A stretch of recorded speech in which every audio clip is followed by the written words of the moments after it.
Assalamualaikum warahmatullahi wabarakatuh. Salam sejahtera bagi kita semua, sehat selalu. Saya Bagas Satria akan menjelaskan tentang Neuro Linguistic Programming. Aku akan menjelaskan tentang materi dari NLP. Pertama, apa itu Neuro Linguistic Programming atau disebut NLP? NLP adalah pendekatan yang kuat dan serbaguna dalam memahami perilaku manusia, komunikasi, dan pengembangan pribadi. Dikembangkan pada tahun 1970 oleh Richard Bagger dan John Grinder. NLP didasarkan pada gagasan bahwa pikiran, bahasa, dan perilaku kita saling terkait. Dan dengan mengubah cara kita berpikir dan berkomunikasi, kita dapat mencapai perubahan positif dalam kehidupan kita. NLP menggabungkan berbagai bidang seperti psikologi, linguistik, dan ilmu kognitif, menjadikannya metodologi multidisiplin. Komponen-komponen NLP yaitu 1. Neuro atau saraf, mengacu pada sistem saraf kita, yaitu bagaimana otak dan tubuh kita berinteraksi untuk mempengaruhi pikiran, emosi, dan perilaku kita.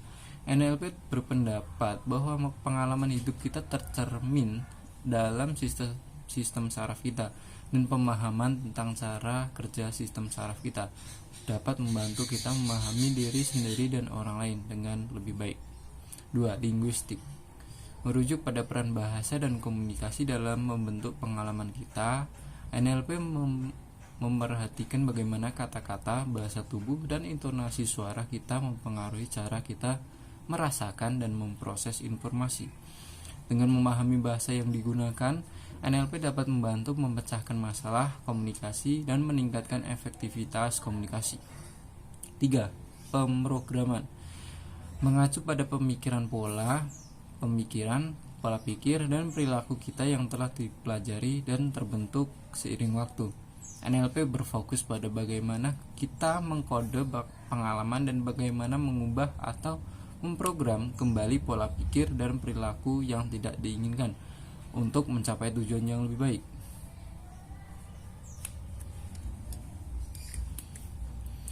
Prinsip-prinsip NLP. 1.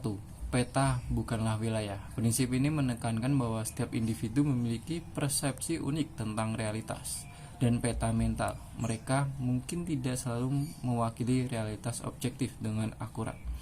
2. Membangun hubungan atau disebut rapport. NLP memberi fokus besar pada membangun hubungan dengan orang lain. Membangun hubungan menciptakan hubungan yang harmonis dan penuh kepercayaan, membuat komunikasi menjadi lebih efektif. Ketajaman sensori.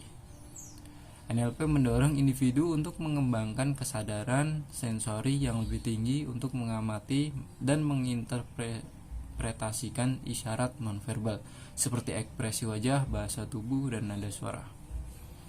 4. Pendekatan berorientasi pada hasil. NLP menekankan untuk menetapkan hasil yang jelas dan terdefinisi dengan baik untuk mencapai kesuksesan dalam kehidupan pribadi dan profesional. 5. Chunking melibatkan memecah informasi menjadi bagian-bagian yang lebih kecil dan mudah dikelola, atau menggabungkan bagian-bagian kecil untuk membentuk pandangan yang lebih komprehensif. 6. Anchoring adalah teknik dalam NLP di mana stimulus tertentu menjadi terkait dengan keadaan emosional tertentu, memungkinkan individu untuk mengakses atau mengubah emosi secara sengaja. Mengaplikasikan NLP. NLP memiliki berbagai aplikasi dalam kehidupan sehari-hari dan bidang-bidang seperti komunikasi, penjualan, pemasaran, kepemimpinan, konseling, terapi, olahraga, dan lainnya. Beberapa contoh penerapan NLP adalah: 1. Peningkatan komunikasi. NLP dapat membantu meningkatkan keterampilan komunikasi verbal dan nonverbal sehingga dapat berinteraksi dengan lebih efektif dengan orang lain. 2. Mengatasi fobia dan kecemasan. Teknik NLP dapat digunakan untuk mengatasi ketakutan dan kecemasan yang tidak rasional dengan mengubah pemrograman pikiran yang salah. 3. Penjualan dan pemasaran. NLP dapat membantu dalam memahami kebutuhan dan keinginan pelanggan sehingga dapat menyampaikan pesan penjualan yang lebih persuasif. 4. Kepemimpinan dan manajemen. NLP dapat membantu para pemimpin dan manajer dalam mengembangkan keterampilan kepemimpinan dan meningkatkan kinerja tim. 5. Terapi dan konseling. NLP dapat digunakan dalam terapi dan konseling untuk membantu individu mengatasi masalah psikologis, mengubah pola pikir negatif dan mencapai pertumbuhan pribadi. 4 pilar utama dalam NLP, yaitu ada rapport atau hubungan, dan rapport adalah pilar pertama dalam NLP yang menekankan pentingnya membangun hubungan yang harmonis dan saling percaya dengan orang lain. Membangun rapport berarti menciptakan ikatan emosional dan hubungan yang positif dengan orang lain sehingga komunikasi menjadi lebih efektif dalam rapport. Penting untuk menghadirkan diri dengan komunikasi menjadi lebih efektif dalam rapport. Penting untuk menghadirkan diri dengan sepenuh hati, mendengarkan dengan empati, dan menggunakan bahasa tubuh yang terbuka dan positif. Dengan adanya rapport, orang akan merasa lebih nyaman, terbuka, dan bersedia untuk berbagi informasi secara lebih mendalam. 2. Sensory acuity, ketajaman sensori. Pilar kedua dalam NLP adalah ketajaman sensori, yaitu kemampuan untuk mengamati dan mengidentifikasi isyarat nonverbal dalam bahasa tubuh yang dikirimkan oleh orang lain. Ketajaman sensori membantu kita memahami perasaan, emosi, dan bahkan pola pikir seseorang berdasarkan ekspresi wajah, gerakan tubuh, dan intonasi suara mereka. Dengan meningkatkan ketajaman sensori, kita dapat lebih peka terhadap kebutuhan dan perasaan orang lain, sehingga komunikasi menjadi lebih efektif. 3. Outcome, hasil atau tujuan. Pilar ketiga dalam NLP adalah menetapkan hasil atau tujuan yang jelas dan spesifik. Dalam NLP penting untuk memiliki gambaran yang jelas tentang apa yang ingin dicapai dan mengapa hal itu penting bagi kita. Dengan menetapkan tujuan spesifik, kita dapat mengarahkan pikiran dan tindakan kita menuju pencapaian yang diinginkan. Tujuan yang baik haruslah realistis, terukur, dapat dicapai, relevan, dan memiliki batas waktu. Smart goals. 4. Fleksibilitas. Pilar keempat dalam NLP adalah fleksibilitas, yaitu kemampuan untuk beradaptasi dan mengubah pendekatan atau strategi jika diperlukan. Ketidakmampuan untuk berubah atau menghadapi perubahan bisa menjadi hambatan dalam mencapai tujuan dan kesuksesan dalam NLP. Kita diajarkan untuk menjadi lebih fleksibel dalam berpikir dan bertindak, sehingga dapat menyesuaikan diri dengan situasi dan kondisi yang berbeda. Fleksibilitas juga membantu kita mengatasi tantangan dan masalah dengan cara yang kreatif dan inovatif.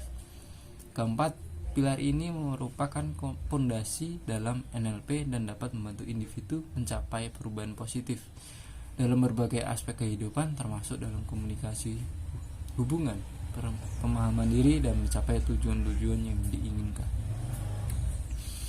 Teknik NLP. Berikut beberapa ada teknik NLP, yaitu pertama ada Swiss pattern, digunakan untuk menghilangkan kebiasaan atau pola pikir yang tidak diinginkan dengan menggantinya dengan alternatif positif. 2. Reframing, membantu individu untuk menginterpretasikan kembali dan mengubah makna dari peristiwa atau situasi sehingga dapat dilihat dengan lebih positif atau konstruktif. 3. Visual kinesthetic dissociation, digunakan untuk mengurangi intensitas emosi negatif yang terkait dengan suatu kenangan atau peristiwa. 4. Metamodel, serangkaian pola bahasa yang digunakan untuk mengidentifikasi dan menantang distorsi, generalisasi, dan penghapusan dalam komunikasi. 5. Milton Model, serangkaian pola bahasa yang digunakan untuk menginduksi keadaan hipnotis, menciptakan saran-saran yang bersifat terbuka dan memfasilitasi perubahan pada pendengar.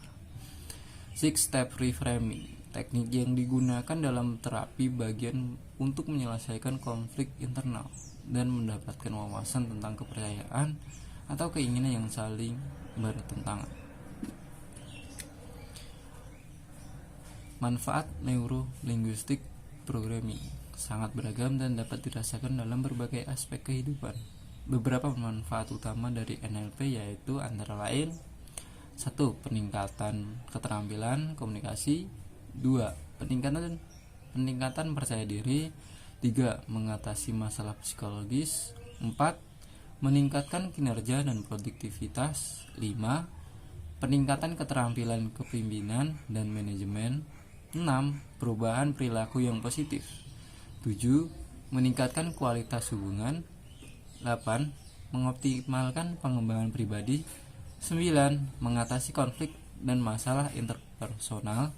10. Peningkatan kreativitas dan inovasi. Dalam NLP terdapat 3 indikator gaya belajar yang dikenal sebagai representational system representasi.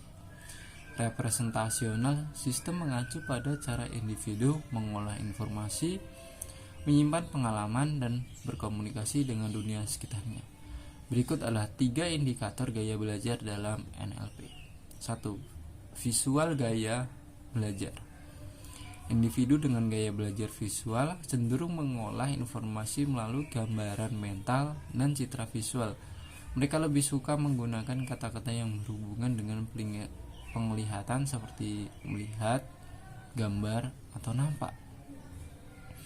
Orang dengan gaya belajar visual cenderung memiliki kemampuan baik dalam mengenali pola, mengingat gambaran visual, dan berimajinasi dengan baik. Ciri-ciri individu dengan gaya belajar visual: mudah mengingat gambar, wajah, dan detail visual, lebih suka menggunakan catatan, diagram, dan grafik dalam pembelajaran, cenderung mengingat tampilan atau layout suatu halaman buku daripada teksnya, terlihat sering melihat ke atas atau ke samping saat berpikir atau mengingat sesuatu. 2. Auditory, gaya belajar auditori. Individu dengan gaya belajar auditori lebih suka mengolah informasi melalui suara, bunyi, dan suara dalam pikiran mereka. Kata-kata yang berhubungan dengan pendengaran seperti dengar, bunyi, atau mendengarkan lebih sering digunakan dalam bahasa mereka. Orang dengan gaya belajar auditori cenderung memiliki kemampuan yang lebih baik dalam mendengar dan mengingat suara atau informasi yang didengar. Ciri-ciri individu dengan gaya belajar auditori Ciri-ciri individu dengan gaya belajar auditori: 1. Lebih mudah mengingat petunjuk yang didengar daripada yang dilihat. 2. Lebih suka berbicara dan mendengarkan untuk memproses informasi. 3. Menyukai pendekatan belajar dengan membaca secara keras atau mendengarkan rekaman. 4. Mudah mengenali perbedaan antara berbagai suara atau nada. 3. Kinestetik, gaya belajar kinestetik. Individu dengan gaya belajar kinestetik lebih suka mengolah informasi melalui pengalaman fisik, perasaan, dan gerakan tubuh. Kata-kata yang berhubungan dengan perasaan seperti rasa, sentuh, atau gerak lebih sering digunakan dalam bahasa mereka. Orang dengan gaya belajar kinestetik cenderung belajar lebih baik melalui pengalaman langsung dan melakukan tindakan fisik. Ciri-ciri individu dengan gaya belajar kinestetik: lebih mudah mengingat. 1. Lebih mudah mengingat informasi ketika melibatkan aktivitas fisik. 2. Menunjukkan ketertarikan yang besar dalam belajar melalui praktek atau simulasi. 3. Cenderung bergerak atau menggunakan gerak tubuh saat berbicara atau berpikir. 4. Lebih suka melakukan tindakan nyata daripada hanya mendengar atau melihat. Bab metaprogram. Dalam NLP, metaprogram adalah pola pikir dan perilaku yang konsisten dalam cara seseorang memproses informasi dari lingkungannya. Metaprogram membantu kita memahami bagaimana seseorang mengumpulkan, menyaring, dan mengorganisir informasi untuk membentuk pandangan dunia mereka. Mengenali metaprogram individu dapat memberikan wawasan yang berharga dalam berkomunikasi dengan mereka dan memahami apa yang memotivasi dan mempengaruhi tindakan mereka. Berikut adalah beberapa contoh metaprogram dalam NLP. 1. Tipe fokus.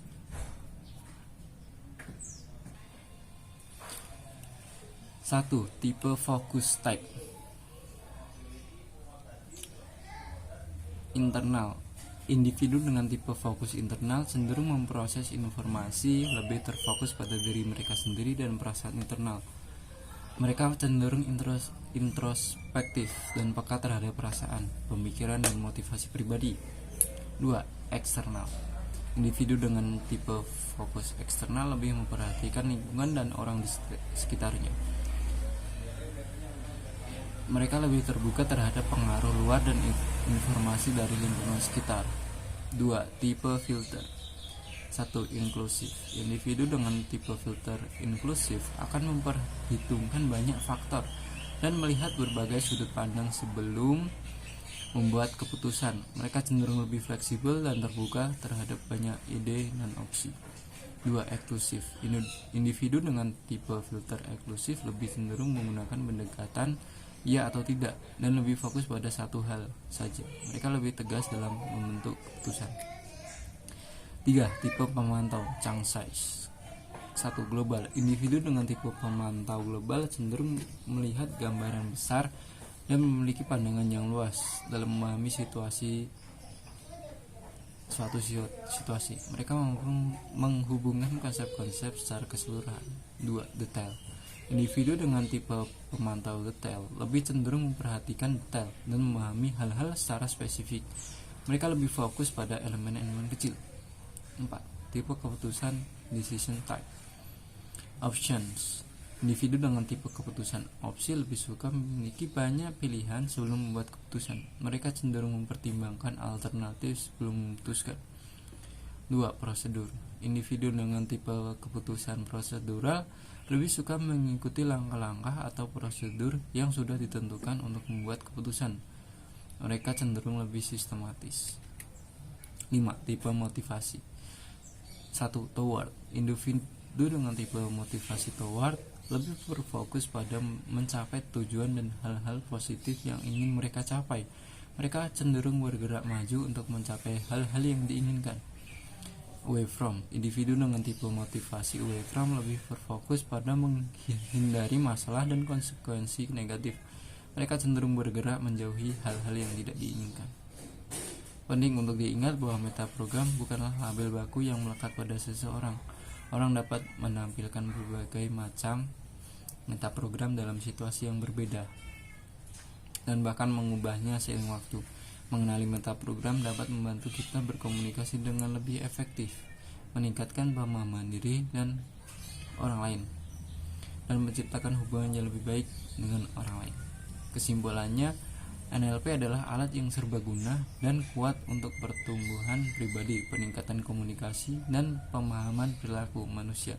Dengan menerapkan prinsip-prinsip dan teknik NLP, individu dapat memperoleh kontrol lebih baik dan atas pikirannya, emosi, dan tindakan mereka, yang membawa perubahan positif dan bermakna dalam kehidupan mereka. Penting untuk mempelajari NLP dari pelatih bersertifikat dan terpercaya untuk memastikan penerapan yang etis dan efektif. Baik, saya Bagas Satria dari kelas NLP mengucapkan terima kasih banyak untuk prakerja dan cari ilmu, telah membantu saya untuk belajar ilmu baru. Sekian, wassalamualaikum warahmatullahi wabarakatuh.